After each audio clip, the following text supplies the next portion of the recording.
sport was also a big part of man. growing up. Yeah, I love sport as a kid. Always loved sports. Yeah, always loved it. Sport's so general to me. It's mad. Like I Really? liked football, but Yeah. like to like sport, I'm like, what? There's so many different things. Yeah, yeah. I find that mad. I find that the people it's just. I'm looking on a quiz. I'm like, well, sport's the easy one. Right. Amazing. Sports the one everyone knows. Okay. It's art and literature. Surely no one knows about that. Yeah. But actually, it's the other way for people. I didn't really realise that until as an adult, really. So I started doing comedy. Oh, these people, they know all the art and literature ones, but they don't know the sport and... Yeah. It's also a class thing. I think so, I think, yeah. All right, so do you... But yeah, I loved... Is that like watching sport with your dad? Is that where it comes from? Yeah, my dad's not that into sport, really. I used to be Grandstand when I was a kid, watch Grandstand. And, good theme. Yeah. And I love Did you play that in the pub? No, that's not one of mine. I love playing football and all that stuff. And so it's very. The thing I find about sport as well is very communal. I'm very envious of like lots of comedians nowadays. They do like the five-a-side football with other comedians, and I always wish I could do something like that. But you could play football with comedians. I think sure you're eligible. No, but being for in that. a group of people would be my worst nightmare. Okay, yeah. Okay. But I wish I'm I was not really sure what you want there. No, I mean I wish I was comfortable enough. Yeah.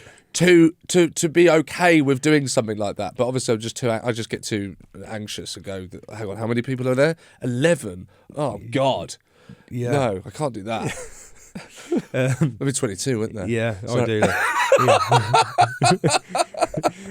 Yeah. But yeah, I think I just loved it, man. It was just pretty good. I loved boxing and snooker and boxing. Yeah. I used to do boxing as a kid a bit. Really loved it.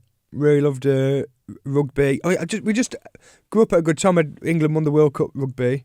Yeah. So I did rugby for a bit. Johnny Wilkinson, yeah. So glad that meant something. Correct. Yeah. So I all my daydreams were more about sporting achievements and musical things than anything else, really. So is that what you fantasised about doing?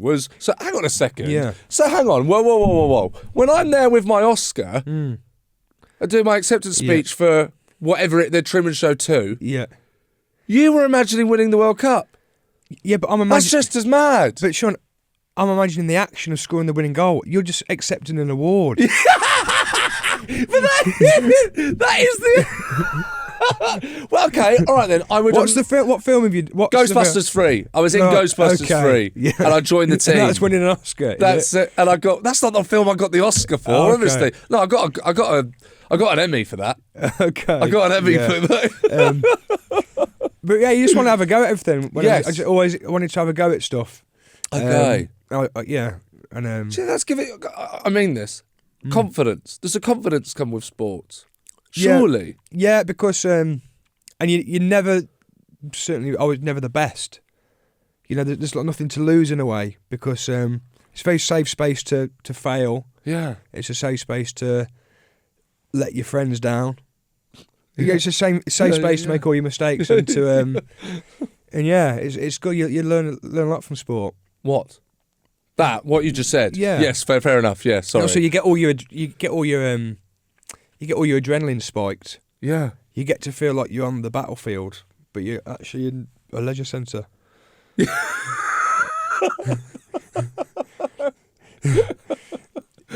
It's really. I think it's really good for young people to do sport and to be we play like posh schools at rugby and get completely obliterated. Yeah.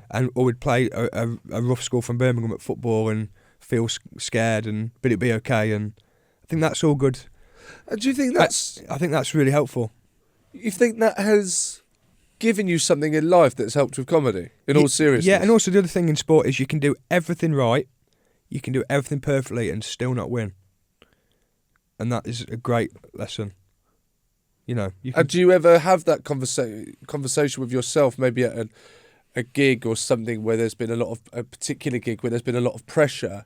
Maybe there was something that you could get out of a gig? You know, when you were younger, someone's at the gig to scout you for a show or something. Are these the kind of conversations you have with yourself? Like, I've done everything right there, but I know through sports that that's not sometimes not enough. Not so much, not as obvious as that. Yeah. But I think it's like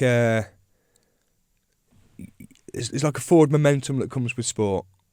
Yeah, because you have to, because it's happening. The game's happening now. I've just fucked up, but it's still going on. So I've got to, you know.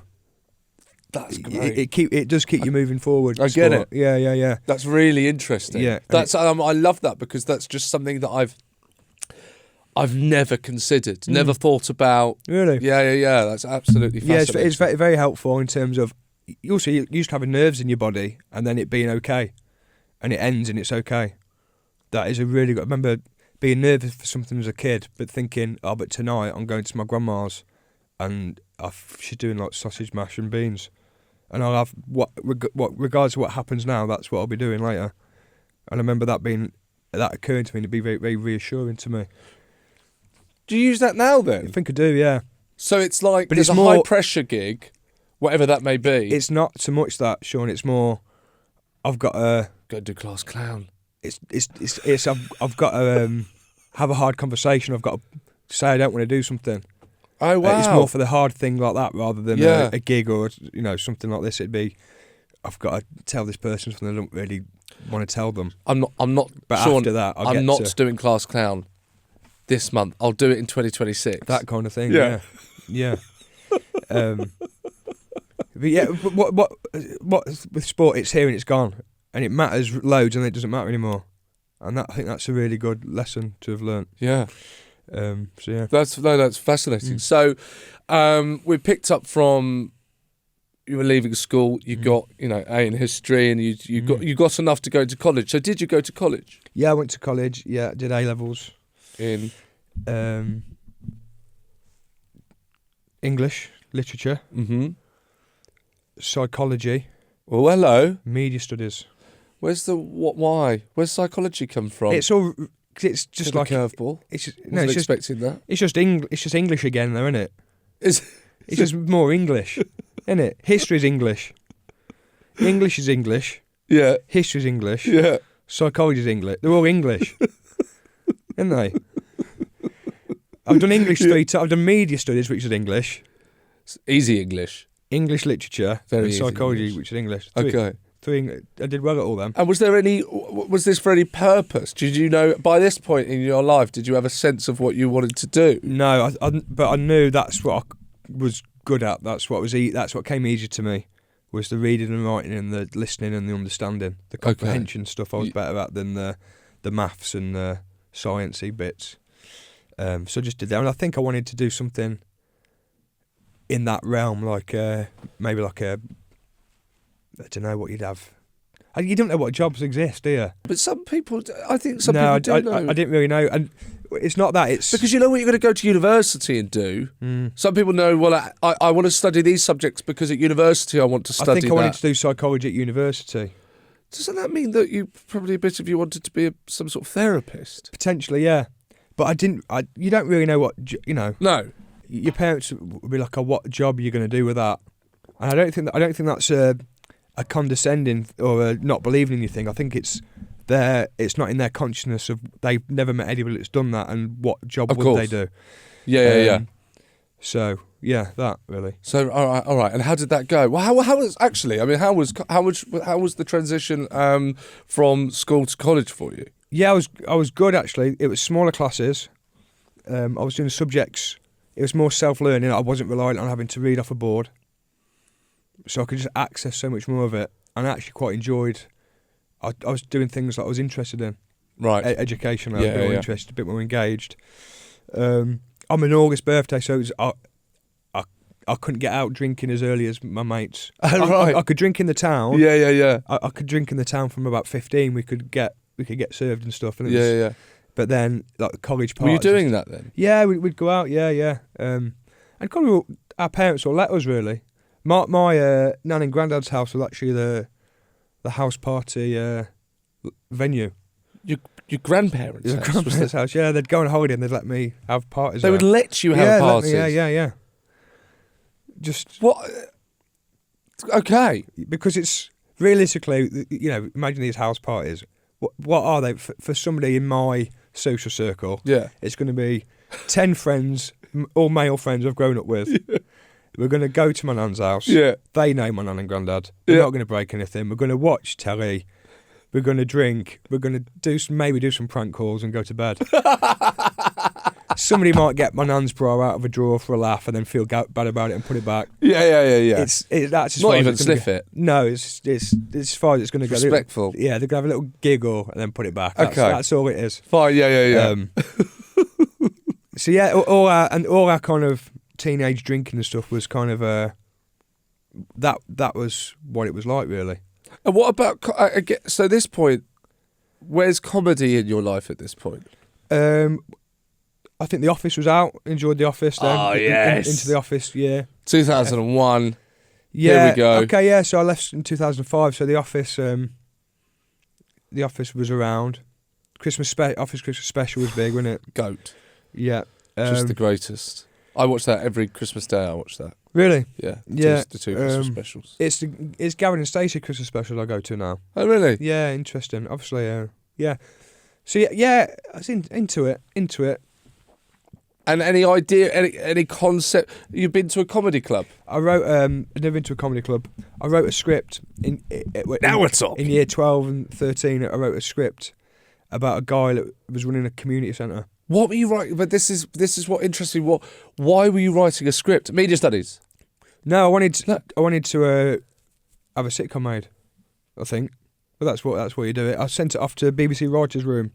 Remember the writers' room on BBC? But that seems hang on a second, because something's missing from this, because there's kind of no there's I watched Me, Myself and Irene, and then I wrote a sitcom and sent it to the BBC. So how have we got there? Yeah, but it's like I think I wanted to you want to do it, but it's a dream rather than you're not like. But when did I wasn't locked in, as the young people say. Yeah. I would just some people you're doing your A-levels and you're writing songs because you want to be a musician.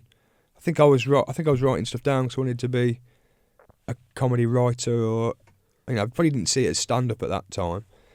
Making sitcom, being in a sitcom. Yeah, being somebody that was, obviously like Partridge. I was becoming aware of who had written and created stuff. Yeah, that's such a fun phase. Yeah, and that kind of stuff. And so what was the sitcom then? I can't remember really, but it was a guy that worked in a community centre, and I don't know what it was, but it was an attempt at a sitcom, and I printed it off at college, and I got caught printing it off at college and got in trouble for printing. I'm like, this is fucking nuts. I've gone out in my own time. Yeah, I've written a sitcom, and I've been told off. I've been charged 5p per piece of paper for printing, using the college printer to print something.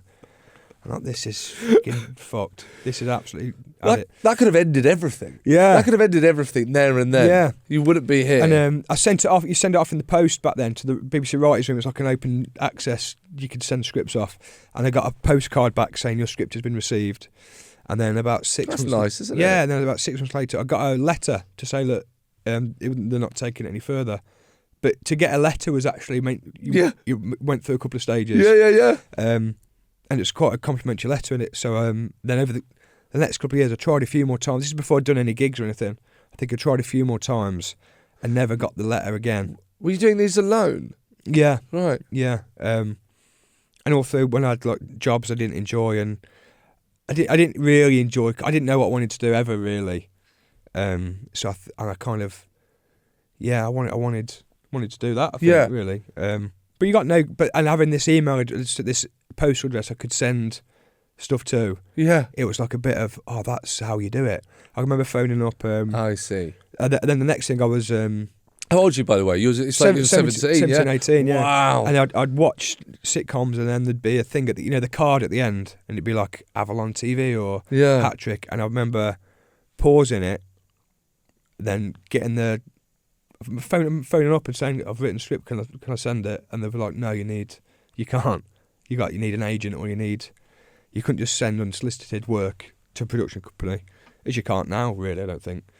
But yeah, so I probably doesn't stop me. Yeah, you can turn up there. I think back then I was trying to get stuff going. Yeah. That's amazing. And the sitcom now, the sitcom that's coming, what's it called? Stepping Up. Stepping Up, and Stepping Up is set where you grew up.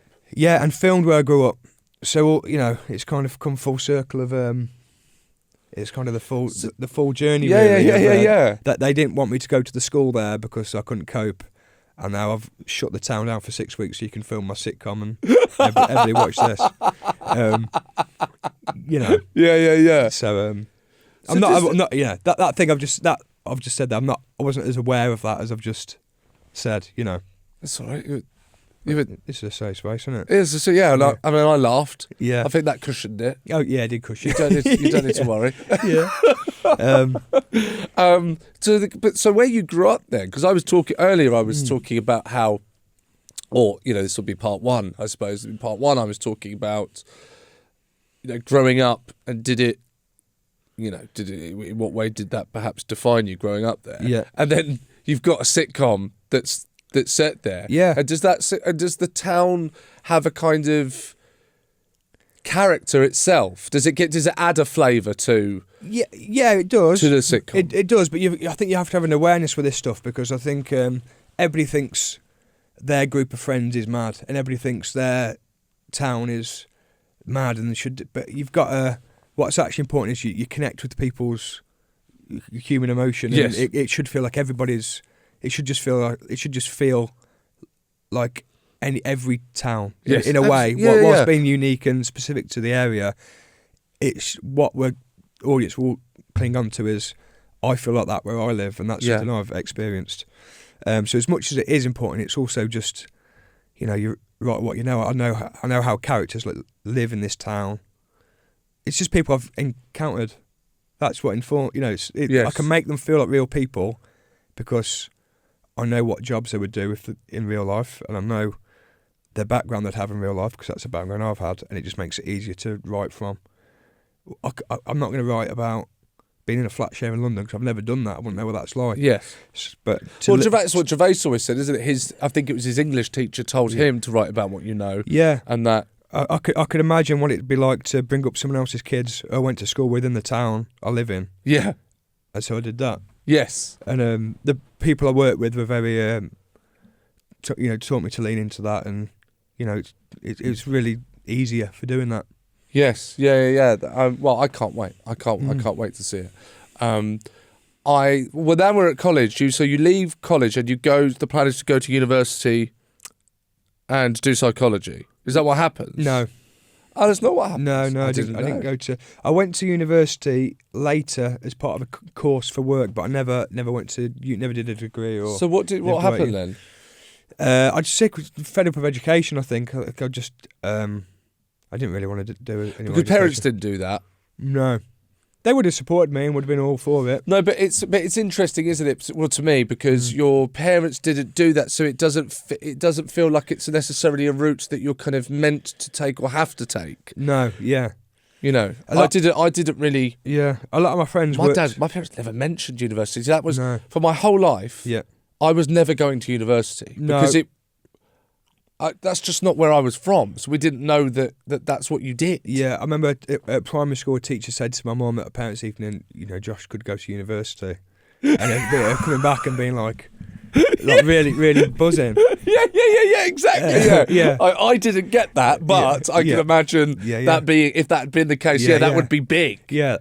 And I think by the time we could have gone to university, I think the standard for getting into university had really come down. Well, it was that thing, wasn't it? The polytechnics, and then everything was university. A lot of my friends went to work with their dads. They did like roofing, or there was a big sandpaper factory, or was a big sandpaper factory in the town where a lot of people worked. Was that in the sitcom? No, but there's things like it. But But yeah, so and obviously. I went. I think my dad's a scaffolder, and I could never have done that because of my sight. So I felt a bit lost. Really, didn't really know what to do. I worked for social services in Coventry, and I worked there. You know, you said I felt a bit lost. Yeah. Is that kind of... Often when we look back at our lives, we retrospectively kind of put emotions on them. Yeah. We kind of retrospectively go, well, now I know I was going through this. Yeah. So did you feel... you say you were lost. Did you feel that then? I actually didn't feel lost. I think what I actually felt was a lot of frustration and anger. Oh, wow. I think what I could feel as I was finishing education, what I could feel around me was panic of what is Josh going to do, what is Josh going to be able to do. I could feel it from my teachers. I didn't want to go to college.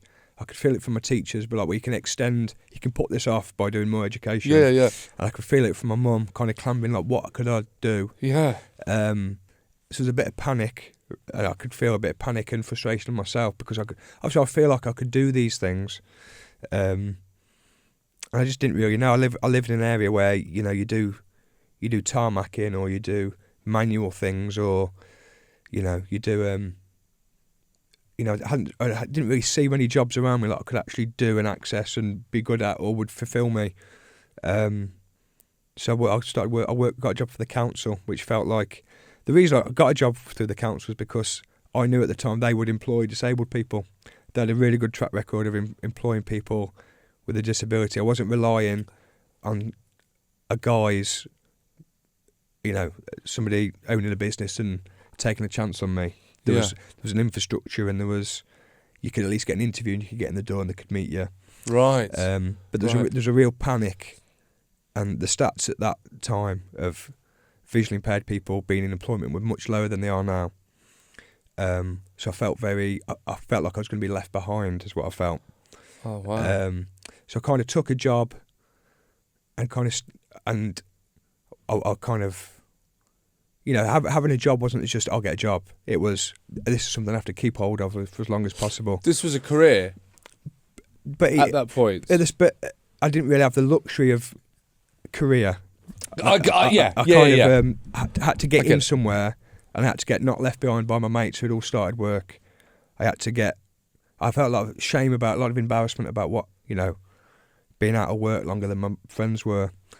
Because like where I live and my family, like to not work is like the worst, you know. Yeah. Worst thing really. So what I actually wanted to do, it wasn't really something I was thinking about at that time. I just had to be doing something. Yes. And then through doing that, actually I'm really bored of this, and I want to actually do something that I enjoy and I can actually. How long does it take you to think that? How long were you at the council, basically? So 24, I did my first gig at 24. I started working there. I had another little job first, but I got my first job, like a decent, like full-time job at 21. This is the council? Yeah. Started at 20, stand up at 24. Left in 2027 when I was... No, not 20, that hasn't happened, that's next year. When I was 27. Oh, that's what I thought you meant. Yeah, I think you said that. Yeah. So 2017 I left. So I was 27, and then I went, and I was struggling as a comedian. Not struggling, but you know, the early stages, you're getting by, aren't you? Yes. The early stages. Yeah. And then the lockdown. It took you. Please correct me if I'm wrong about this, but from where I was standing, I came to know you through Twitter. Yes, right? Yeah. I remember bumping into you in Edinburgh, and you made a point of saying that you liked one of my jokes. I thought that was really nice. Yeah, and I could. Well, you could just tell. You know, this whoever this guy is, this guy's really funny. And then, and I remember spotting you at Edinburgh, and it took you, I think it took you longer than it probably, I don't know, should have. I don't, you know, who cares? You're doing great now, and you've got the sitcom and you're touring, but it seemed to take you a little while longer to break through, even though you had what it took. When I saw you, it's like, this guy, do you remember I called you? Do you remember really that helped time? me, Sean, that did, we did a gig. And so just after lockdown. Just after lockdown, because we were outside. Yeah, and you basically just gave me a bit of a talk, saying like you got to give it a bit more, got to basically helped me really. Well, I'm glad because I just thought you were so brilliant, and I was closing. I was on afterwards, and I just thought I was. No, I don't mean it like that. No, but what I mean is, it was like 6 years ago. Yeah. I was Dublin. I'd done I was Dublin in the area. Yeah. I'd won things. No, I hadn't. But no, I remember. The reason I say that is I was watching. And you always, if you're on last, you've got to kind of what's about to happen, and now how's that going to affect me? Yeah. And just was completely. I went from being at work. Yeah. To what's he doing? What will I have to do? To suddenly being an audience member. Oh, that's very nice. And we both know that doesn't. That's rare. No, that's actually rare. Yeah. And I went from being an audience member just at the back. I was in hysterics. I was like, this guy's so funny. And I thought, and I just remember because there was some, not naivety, just you're new. I've been going longer than you. Yeah. So I just thought, if this guy doesn't fully know what he's doing yet. Yeah. And if he did, this would be unfollowable. But he doesn't, so I'm okay. That's I'll have a great time. That's the crux of what you said. You thought you said you did really well.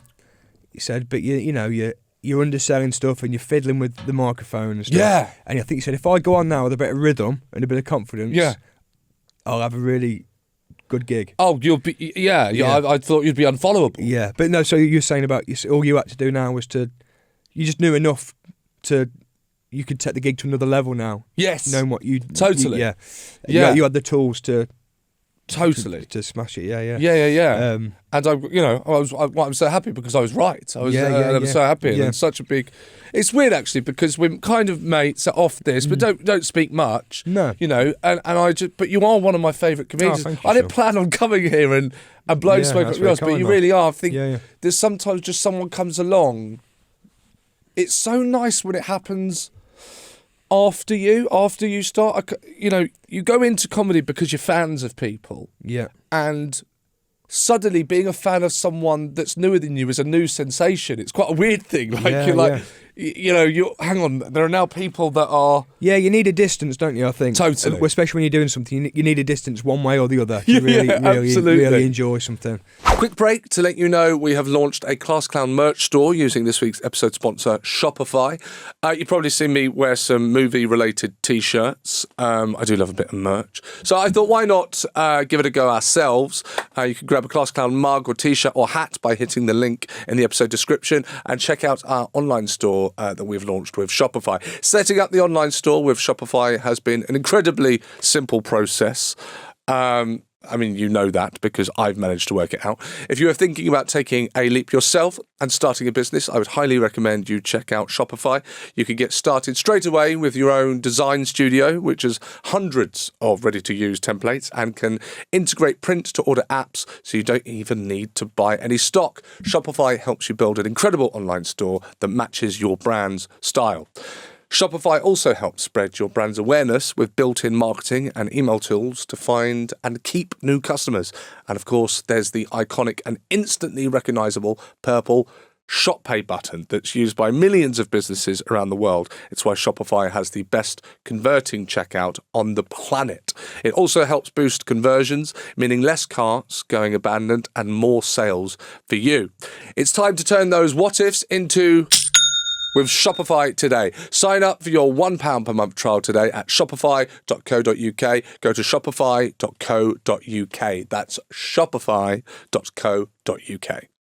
Sorry to interrupt. Just to let you know, I am on tour at the moment and you can get tickets to see me live on my This Is Torture tour. You can get tickets at seanwalsh.com. I'm all over England and Wales. Hit the link in the bio and I'll see you there. So I really enjoy stand-up. Really, from the get-go. Yeah. All the fears I had about what I wanted to do or what I could do, when I did a gig, I thought, at least I know now. And that was good enough, really. Do you know what I mean? That's beautiful. So this is perfect. So we're working at the council. Yeah.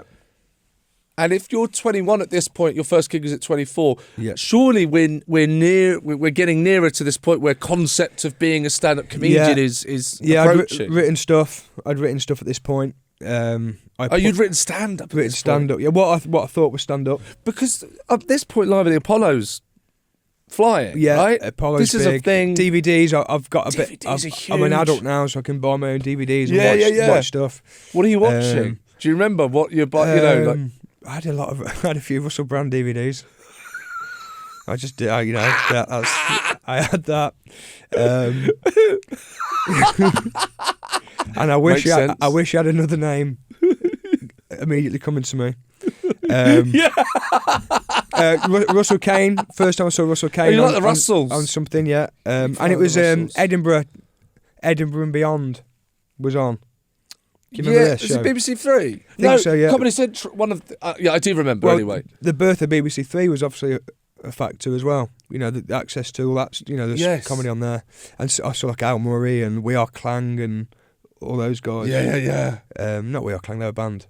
No, We Are Clang. We Are Clang. Yeah. Who did you think? I'm thinking of I Am Clute from Manchester. The band? Yeah. Yeah. I was just conflating those two. We Are Clang. Yeah. So yeah, and I was kind of getting a feel for what I think was good and what I thought was bad. Yeah. And I thought, and did you understand you could do it now? Did you understand that so anyone can do this, I just have to get up somewhere? I read a few autobiographies. I read Stuart Lee's autobiography. And I read what was that called again? Because I've read that, the first one. I'm not sure, but it's like red and cream on the cover. I had it on Kindle, but it was like he had like kind of transcripts of his routines and stuff. Yeah. And Frank Skinner. I was on holiday with an ex-girlfriend and it rained the whole time, and I had Frank Skinner's book and I read that. Yeah. And then when I come back, I was like, I can't live anymore. And me and the girl split up, and I started doing stand-up because you were just reading a book the whole time on your holiday. Yeah. But I signed up for an open mic the year before and didn't go. I did that. Couldn't face it. And there was the old. And then I found there's like four. Where was it? Do you remember how you signed up for that? Did you phone up? I had to text the guy. It was called the Holly Bush in Cradley Heath. Yeah. In the West Midlands, and I didn't go. And then a year later, I just Googled. You didn't go. Hang on, I want to pause there. Too scared. I know. But at what point do you decide? No, I'm not going. The day. Yeah. On the day. Yeah. So you had your set then. Yeah. 5 minutes. I don't know how long it would have been. I think it would have been 5 minutes. And were you rehearsing it? Yeah, walking. I had a social when I worked for the council. I had a job. I had to kind of walk around a lot in the area, and I'd walk and talk to myself. Then the year after, you don't know how to start, do you? I think I tried to enter. So you think you're funny. Yeah, that's by the way, that's quite common. That's not as mad as no, but I think like you had to send a letter in. A letter? Sure, I had to send something postal to the Gilded. It's a right to so you think you're funny. Hello. I'm sure I wrote a letter to the Gilded. Dear sir, madam. I'm sure I wrote a letter to the Gilded Balloon. Gilded Balloon, for those of you that don't know, are the company that manage a national comedy competition. Yeah, I think I wrote to them. I hadn't done a gig at this point. No. Winners such as like Dylan Moran and Peter Kay and Tom Allen, in fact. Yeah. And then Sorry, I've said Tom Allen, in fact. Sorry, I'm conscious if I said Tom Allen, in fact, as if we'd been talking about him. Yeah, no, it did sound like that. Because I've just been with him for a week. Okay, yeah. I can't remember Tom Allen in my early life. I can't remember being at school with Tom Allen. And then just started and just loved it straight away and just really went for it. Just loved it. Well, you did. Yeah, you did. So where was the first one then? Burton upon Trent. Spiky Mike. Your friend of mine. Ah, yeah. Spiky Mike. Yeah. Well, if you're in the Midlands, that's what your early gig's going to be, Spiky Mike. Yeah, okay, right, and the gong shows would run every week. A gong show is where the audience can vote you off if they're not enjoying you. I just did every gig I could do, as we all do, and just loved it. But you were walking around talking to yourself. Do you still do that now? Is there? And I wish I could, because it. Well, I do. I put AirPods in. That's how I do it. I put the AirPods in, and so it just looks like I'm on the phone. I know how to do it. But what do you mean you wish you could? Because the discipline's gone. Oh, right. Yeah. Sorry. Yeah. How does it do it? So you had earphones in when you said you were walking around talking to yourself? Yeah, I don't know. But I feel like the earphone detail isn't hugely important. I need it. It is important. I think maybe you have to have the AirPods in now. Yeah. So that people don't think you're just talking to yourself. Yeah, I think I was just headphones in, just talking through just what I thought was a set. Yeah. Yeah. And yeah, man. So all right, hang on. So you said that you've lost the discipline for that. Yeah. What do you? Because what was the process then and the process now then? everything. I still do a bit of everything. Okay. Do you know what I mean? You must be the same. I don't have a very definite. Every time I'm trying to, even now, I don't know if you've ever experienced it, but I'm still so conditioned into work is from 9 till 5, and it's supposed to be really hard. I'm still so conditioned that I try and apply that to stand up, and that doesn't work for stand up. It's the Seinfeld way, isn't it? The Seinfeld mode. But it's not right. Treat that. It's not right for stand up. It's not right for.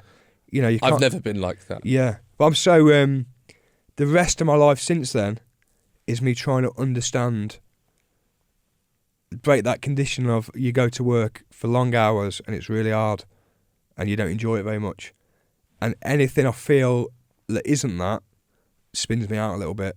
I'm still now trying to get my head around that my job is to come and talk to you for 2 blocks of 40 minutes with a 10-minute interval in the middle. Yeah, or those. Yeah, no, but it's just a pleasure when it's not. It's not work when you enjoy it.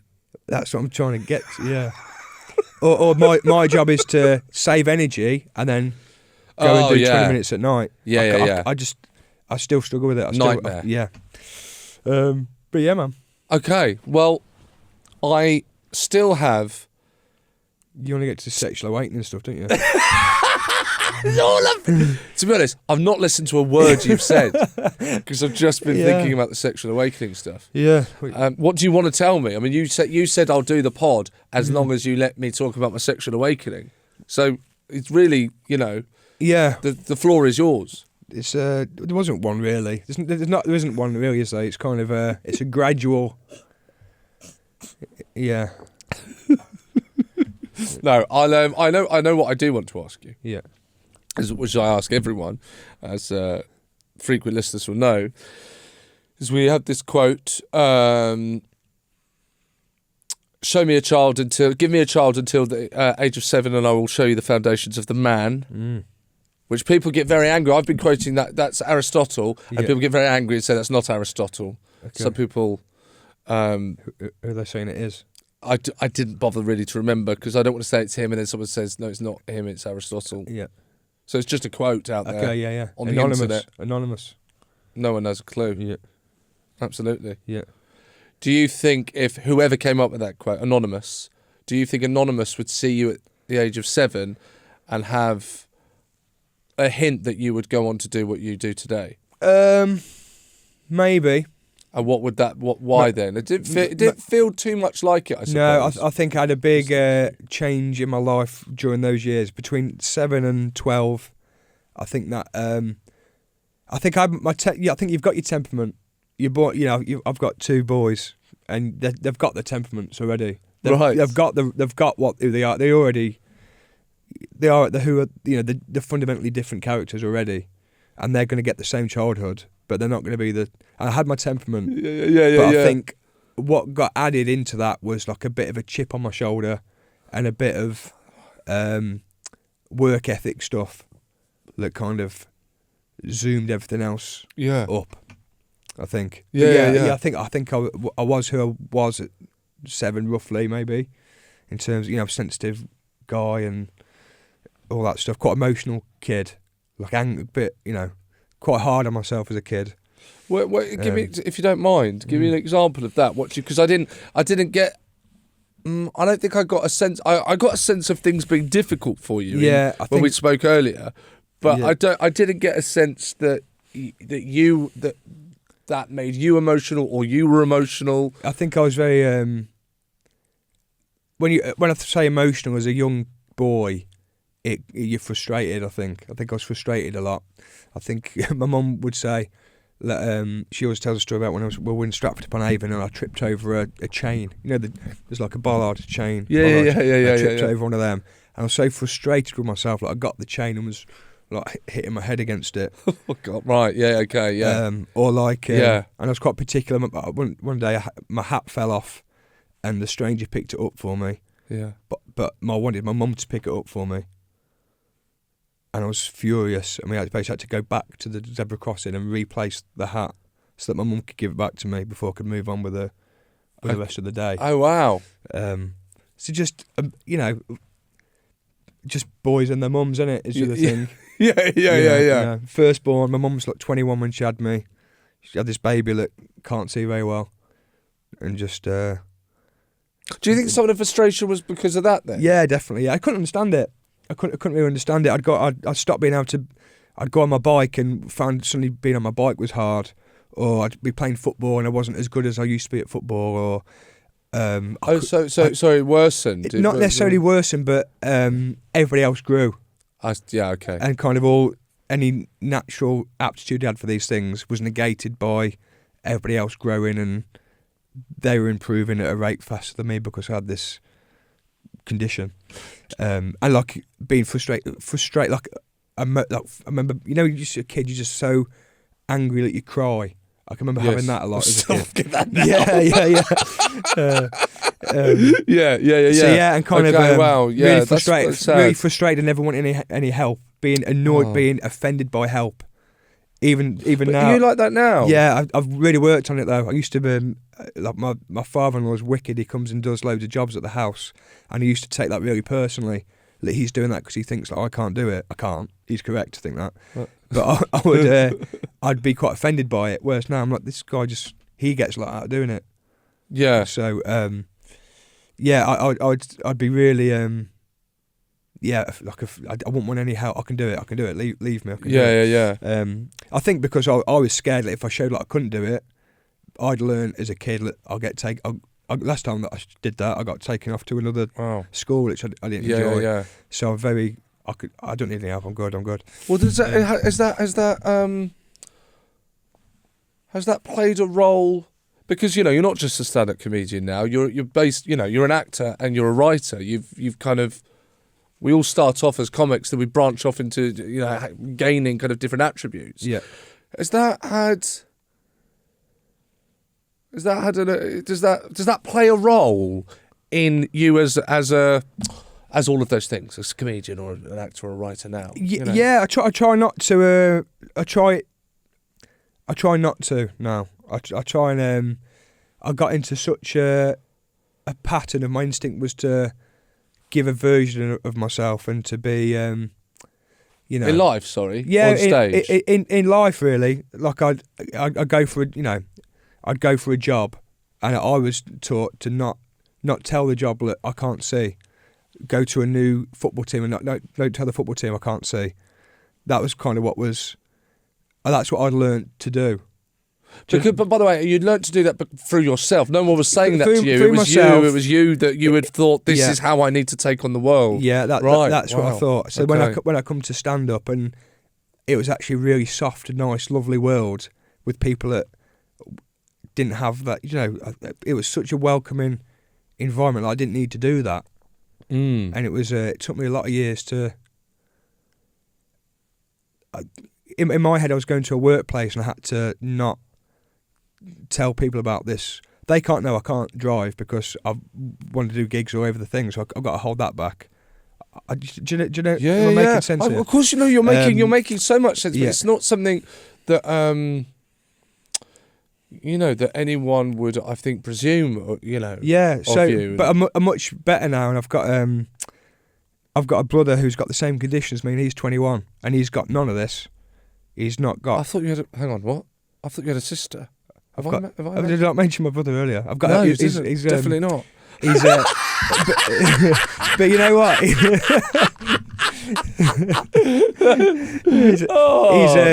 He's 15 years younger than me. He's got a different dad. He wasn't. I didn't grow up with him. Yeah. Do you know what? It's okay. You've saved yourself there because I was talking about when you were a child. Yeah. Okay. Yeah, he wasn't. Yeah, he was born when I was 15. But he's got the same conditions as me, and he's got none of this baggage. He's got none of this chip on his shoulder, hiding it stuff. He's just goes into the world really easily, and just. Oh, fantastic. And he's wicked. But and you think that's because of the system, essentially? I think the system. I think 15 years later. Yeah.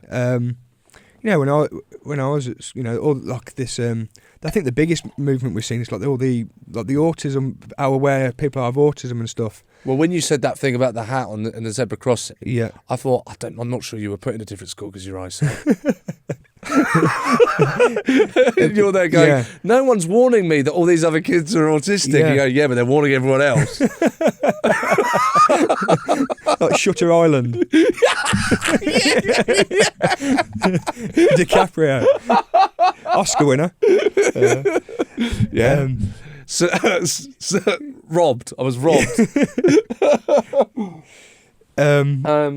Right. Okay. Yeah. That's fascinating. Is it okay?